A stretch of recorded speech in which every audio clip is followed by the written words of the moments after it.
Hello students. पिछले part में हमने हिंदी साहित्य की इतिहास की पद्धतियों के विषय में अध्ययन किया। आज का क्लास हमारा रहेगा हिंदी साहित्य की इतिहास लेखन की परंपरा। हिंदी इतिहास लेखन की परंपरा के विषय में बात करेंगे। परंपरा का मतलब कि लेखन कब से प्रारंभ हुआ। हिंदी साहित्य के विषय में इतिहास लिखने की परंपरा कब से शुरू हुई, इसका हम क्रमशः अध्ययन करेंगे। और जहाँ तक बात करें कि 19वीं शताब्दी से पूर्व भी हिंदी साहित्य के इतिहास तो नहीं कहा जा सकता, लेकिन कवियों की लेखन की परंपरा, जीवन परिचय और उनके काव्यों के विषय में कुछ ग्रंथ लिखे गए, लेकिन अब वो इतिहास के रूप में नहीं उनको कहा जा सकता है। जैसे कह सकते हैं कि 84 वैष्णों की वार्ता और 252 वैष्णों की वार्ता, ये सब जितने भी लिखे गए, कवि माला है, कालिदास हजारा है, ये सब जितने भी लिखे गए, ये सब जो है 19वीं शताब्दी के पूर्व लिखे गए। और इसमें हमको कवियों का परिचय मिलता है, जीवन वृत्ति मिलती है, कृतियाँ मिलती हैं, लेकिन एक इतिहास के रूप में हम इसको संज्ञा नहीं दे सकते।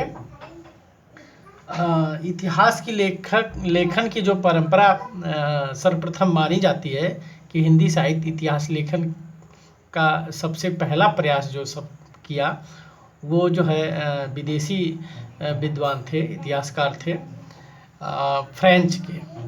फ्रांस के रहने वाले थे, फ्रेंच विद्वान थे, और इन्होंने फ्रांसीसी भाषा में लिखा और इनका नाम था गारसा द तासी।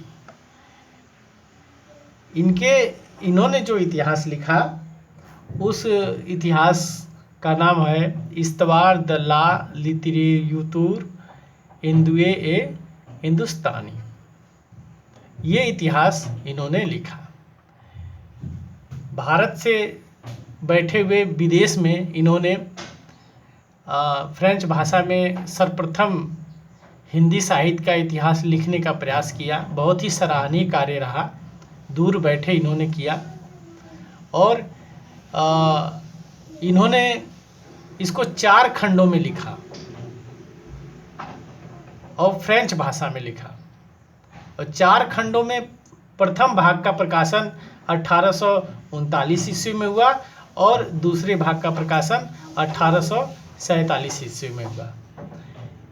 यद्यपि इसका द्वितीय संस्करण 1971 में आया और वो 3 भागों में प्रकाशित करके हुआ, लेकिन ये प्रथम भाग इसका माना जाता है प्रकाशन का जो है 1839, और दूसरा भाग जो है 1847 में इसका प्रकाशित हुआ। और इसका हिंदी अनुवाद इन्होंने जो किया, जो कि फ्रेंच भाषा में था, इसका हिंदी अनुवाद डॉक्टर लक्ष्मी सागर वार्ष्णेय ने किया। और जब अनुवाद किया तो उसका नाम लिखा अपने साहित्य का इन्होंने हिंदुए साहित्य का इतिहास। 1952 ईस्वी में इन्होंने लिखा, लक्ष्मी सागर वार्ष्णेय ने 1952 ईस्वी में लिखा, और उसका नाम था हिंदुए साहित्य का इतिहास। तो ये गारदा द तासी थे। तो गारदा द तासी जो का सबसे महत्वपूर्ण योगदान जो माना जाएगा, हिंदी साहित्य का सर्वप्रथम इतिहास इन्होंने प्रस्तुत किया। उन्हें हिंदी साहित्य लेखन की परंपरा में हम प्रवर्तक भी कह सकते हैं। तो ये महत्वपूर्ण है। अब दूसरे नंबर पे मौलवी करीमुद्दीन है। इन्होंने लिखा जो तज़किराई-ए-शुराई हिंद, इसका प्रकाशन 1848 ईस्वी में हुआ। ये जो लिखे, इसमें हिंदी उर्दू के दोनों कवि थे, और हिंदी उर्दू के कवि थे। इनकी संख्या 104 थी, जिसमें हिंदी के कवि जो है 62 कवियों की संख्या 62 मानी जाती है और इन्होंने लिखा। लेकिन हिंदी उर्दू दोनों मिश्रित थे, इसलिए हिंदी साहित्य के इतिहास में जहाँ तक है कि हिंदी होना चाहिए, लेकिन हिंदी के कवि केवल 62 ही थे और शेष जो है उर्दू के कवि इनके में थे। तीसरे नंबर पे जो इतिहास लिखने का प्रयास किया जो है वो ठाकुर शिव सिंह सरोज ने किया। तो ठाकुर शिव सिंह सरोज ने जो प्रयास किया लिखने का, और इनके इतिहास साहित्य के ग्रंथ का नाम था शिव सिंह सरोज, और इसका प्रकाशन जो है 1883 ईस्वी में हुआ। 1883 ईस्वी में हुआ और हिंदी भाषा में इन्होंने सबसे पहले हिंदी साहित्य का इतिहास लिखा। हिंदी भाषा में प्रथम हिंदी साहित्य का इन्होंने इतिहास लिखा, ये शिव सिंह सरोज ने। अब जो है शिव सिंह सरोज के विषय में कि इन्होंने अपने ग्रंथ में कवियों के जन्म काल, रचना आदि के विषय में संकेत दिए, लेकिन ये संकेत बहुत कुछ विश्वसनीय नहीं ठहरते हैं, इसलिए इनका महत्व, इनके ग्रंथ का कोई विशेष महत्व नहीं। हाँ, ये है कि तथ्य सामग्री के रूप में एक महत्वपूर्ण आधार खड़ा करता है। चौथे नंबर पे चर्चा जिनकी हम करेंगे वो डॉक्टर जॉर्ज गिब्सन हैं। इन्होंने हिंदी साहित्य का इतिहास लिखा और डॉक्टर जॉर्ज गिब्सन का जो इतिहास लिखा इन्होंने, उसका नाम था the model vernacular literature of Hindustan. अब इसका प्रकाशन 1888 ईस्वी में हुआ। ये जो लिखा इन्होंने इतिहास, वो एशियाटिक सोसाइटी ऑफ बंगाल के विशेषांक के रूप में प्रकाशित हुआ था।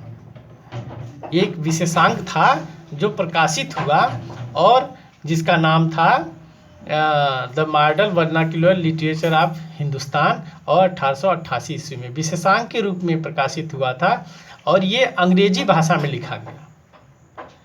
ये अंग्रेज विद्वान थे और ये अंग्रेजी भाषा में लिखा गया और इसका अनुवाद बाद में 1957 ईस्वी में डॉक्टर किशोरी लाल गुप्ता ने किया। डॉक्टर किशोरी लाल गुप्ता ने किया 1957 ईस्वी में। अब आप ध्यान रखेंगे कि गारसा दत्तासी का हिंदी अनुवाद, फ्रेंच भाषा का जो अनुवाद किया डॉक्टर लक्ष्मी सागर वार्ष्णेय ने किया 1952 ईस्वी में, और वहीं पर जॉर्ज गिब्सन के अंग्रेजी साहित्य के इतिहास का अनुवाद जो डॉक्टर किशोरी लाल गुप्ता ने 1957 ईस्वी में किया।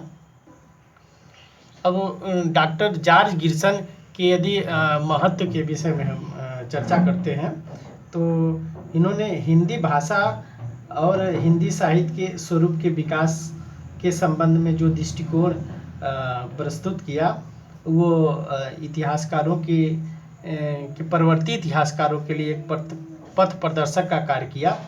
और इन्होंने जो स्पष्ट बात कही इनके भाषा के विषय में, हिंदी भाषा के विषय में इन्होंने जो स्पष्ट बात कही वो कहा इन्होंने कि मैं आधुनिक भाषा साहित्य का ही विवरण प्रस्तुत करने जा रहा हूँ, अतः मैं संस्कृत में ग्रंथ रचना करने वाले लेखकों का विवरण नहीं दे रहा हूँ।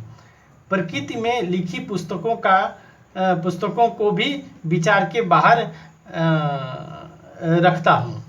तो इस प्रकार उन्होंने कहा कि मैं संस्कृत का विवरण नहीं देता हूँ और प्रकृति भाषा और अन्य भाषाओं को भी बाहर रखता हूँ। इन्होंने ये बात कह के स्पष्ट कर दी कि हिंदी साहित्य में केवल हिंदी भाषा जो आधुनिक हिंदी भाषा है उसी को स्थान दिया जाएगा, अन्य भाषाओं को इन्होंने क्लियर किया कि जो है इसको बाहर रखा जाएगा। और जो इसके बाद जो गिब्सन का सबसे महत्वपूर्ण बात थी कि इन्होंने अपने ग्रंथ में जो आधार स्रोत बनाए, जिन ग्रंथों को स्रोत बनाए उन ग्रंथों में गारदा दत्तासी और शिव सिंह सेंगर, भक्तमाल, गोसाई चरित्र आदि पुराने प्राचीन ग्रंथों को भी जो है इन्होंने आधार बनाए।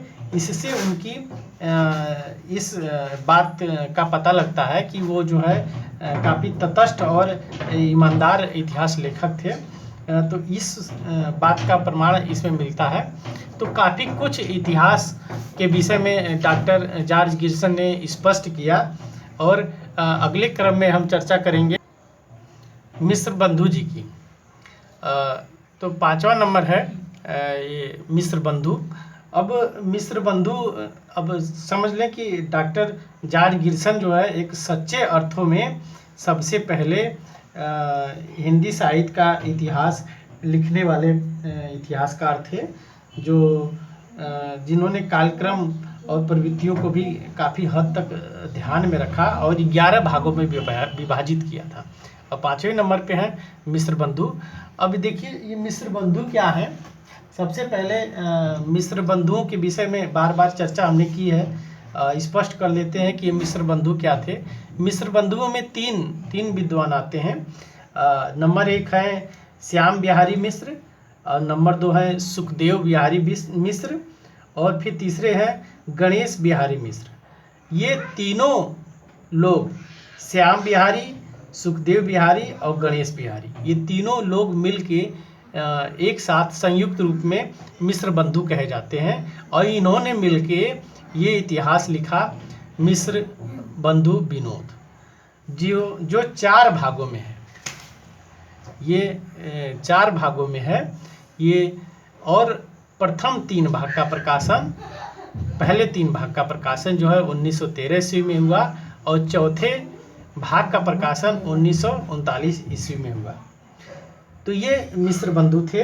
और मिस्र बंधुओं के विषय में महत्वपूर्ण ये है कि इन्होंने 5000 कवियों का परिचय दिया अपने इतिहास में। मिस्र बंधु विनोद इतिहास जो लिखा इन्होंने इतिहास की परंपरा में, इसमें इन्होंने 5000 कवियों का परिचय दिया। और ज्ञात अज्ञात काफ़ी कुछ कवियों को इन्होंने एकत्रित करके उनके जीवन चरित्र के विषय में प्रकाश डाला। और इनके विषय में, मिस्र बंधुओं के विषय में आचार्य रामचंद्र शुक्ल जो है काफ़ी अपने शब्दों में कहते हैं, अपने शब्दों में स्वयं कहते हैं, प्रशंसा करते हुए कि कवियों के परिचयात्मक विवरण मैंने प्रायः मिस्र बंधुओं से ही लिए हैं। कहने का अर्थ 5000 कवियों के जीवन का परिचय, इनके में तथ्य सामग्री की कमी नहीं थी, बहुत ज़्यादा कवियों का था। तो आचार्य रामचंद्र शुक्ल ने स्वयं कहा कि मैंने अपने कवियों का जो जीवन परिचय मिस्र बंधु विनोद से ही लिया है। मतलब आधार स्रोत ग्रंथ जो है तथ्य सामग्री के रूप में आचार्य रामचंद्र शुक्ल ने इस ग्रंथ को स्वीकार किया है, मिस्र बंधु विनोद को। अब अगले क्रम में जिसका हिंदी साहित्य की इतिहास के परंपरा में अगला क्रम जो है हमारा होगा 6वां, आचार्य रामचंद्र शुक्ल। आचार्य रामचंद्र शुक्ल हिंदी साहित्य की परंपरा में सर्वोच्च स्थान रखते हैं। जिनके इतिहास का नाम हिंदी साहित्य का इतिहास है। इसका पहला नाम, जो इसके पहले नाम था, वो हिंदी साहित्य का विकास था, लेकिन बाद में हिंदी साहित्य के इतिहास के नाम से नाम कर दिया गया और जाना जाने लगा। इसका प्रकाशन जो है 1929 में हुआ। आप जान लें कि आचार्य रामचंद्र शुक्ल का जो हिंदी साहित्य का इतिहास है वो नागरी प्रचारणी सभा काशी द्वारा हिंदी शब्द सागर की भूमिका के रूप में निकलता था।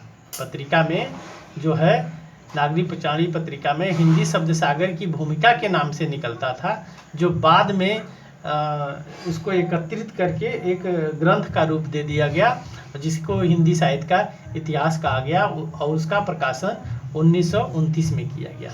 तो ये महत्वपूर्ण है कि हिंदी शब्द सागर की भूमिका के रूप में इसका नागरी प्रचारणी सभा काशी के द्वारा प्रकाशन होता था। ये महत्वपूर्ण है। अब ये जो है हिंदी साहित्य के इतिहास की परंपरा में जो महत्व रखते हैं आचार्य रामचंद्र शुक्ल, इनके विषय में, महत्व के विषय में बात करें तो इनका जो दृष्टिकोण था वो विकासवादी और वैज्ञानिक था। विकासवादी और वैज्ञानिक था। और हिंदी साहित्य के इतिहास हिंदी साहित्य के 900 वर्षों का इतिहास इन्होंने 4 खंडों में बांटा, 4 खंडों में विभाजित किया और 4 खंडों में विभाजित करके इतना मतलब सुनियोजित और स्पष्ट ढंग से प्रस्तुत किया कि किसी प्रकार की कोई संदेह विद्वानों में नहीं रह जाता। और यहाँ से इनके इतिहास लिखने से आगे परवर्ती इतिहासकारों के लिए इतिहास लिखना और समझना काफ़ी सरल हो जाता है, क्योंकि इन्होंने इस ढंग से प्रस्तुत किया। अब इन्होंने जो महत्वपूर्ण कार्य किया भक्ति काल के विषय में, इन्होंने भक्ति काल को जो 4 भागों में बांटा। 4 भागों में बांट के पहले निर्गुण धारा और सगुण धारा, फिर उसकी 2-2 शाखाओं में बांट दिया। उनको 2-2 शाखाओं में, पहले जो है निर्गुण धारा में बांटा और फिर सगुण धारा में बांटा, फिर उसको 2-2 भागों में बांटा, ज्ञानाश्रयी शाखा, प्रेमाश्रयी शाखा, राम भक्ति शाखा और कृष्ण भक्ति शाखा।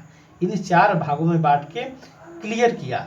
मतलब भक्ति काल को इन्होंने स्पष्ट रूप से 4 भागों में विभाजित करके एकदम क्लियर कर दिया। आगे के विद्वानों के आगे के इतिहासकारों के लिए अध्ययन करना सरल हो गया। इनका विभाजन इतना स्पष्ट था भक्ति काल के लिए।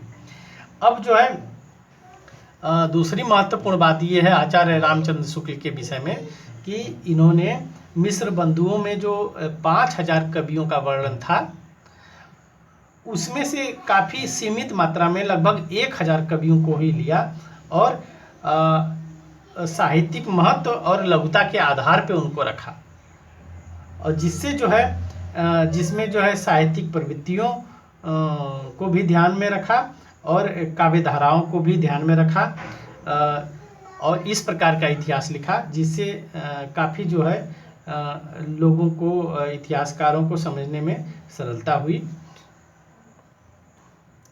अब अगले क्रम में जो हम देखते हैं, अगले क्रम में डॉक्टर श्याम सुंदर दास ने लिखा हिंदी भाषा और साहित्य 1930 में, और 1930 में ही सूर्यकांत शास्त्री ने भी लिखा हिंदी साहित्य का विचारात्मक इतिहास, 1930 में ही लिखा इन्होंने। इन दोनों लोगों ने लिखने का प्रयास किया और 1930 में। और अगले महत्वपूर्ण कड़ी में जो माने जाते हैं नवा है अयोध्या सिंह उपाध्याय हरिऔध। अयोध्या सिंह उपाध्याय हरिऔध ने पटना विश्वविद्यालय में एक व्याख्यान दिया, जिस व्याख्यान को संकलित करके एक ग्रंथ का रूप दिया, हिंदी भाषा और उसके साहित्य का विकास। तो हिंदी भाषा और उसके साहित्य का विकास जो लिखा गया, इसमें काफ़ी कुछ जो है उन्होंने हिंदी साहित्य के इतिहास के विषय में स्वरूप को स्पष्ट किया। ये महत्वपूर्ण है इस हिंदी भाषा और उसके साहित्य के विकास में। अब 10वें क्रम में चर्चा करेंगे जो आचार्य हजारी प्रसाद द्विवेदी। आचार्य हजारी प्रसाद द्विवेदी आचार्य रामचंद्र शुक्ल के बाद जो है एक महत्वपूर्ण हिंदी साहित्य की इतिहास लेखन की परंपरा में महत्वपूर्ण इतिहासकार हैं, और इनका आविर्भाव लगभग समझ लीजिए कि आचार्य रामचंद्र शुक्ल के 1 शताब्दी बाद हुआ। और इन्होंने इतिहास, अब इनका जो है हिंदी साहित्य की भूमिका, जो इतिहास इन्होंने लिखा, तो क्रम और पद्धति की दृष्टि से इतिहास के रूप में प्रस्तुत तो नहीं किया इन्होंने, फिर भी जो है स्वतंत्र लेखन और कुछ ऐसे तथ्यों और निष्कर्षों का प्रतिपादन किया जो हिंदी साहित्य के इतिहास लेखन में एक नई दृष्टि और नई सामग्री प्रस्तुत करता है। ये हिंदी साहित्य की भूमिका प्रस्तुत करता है।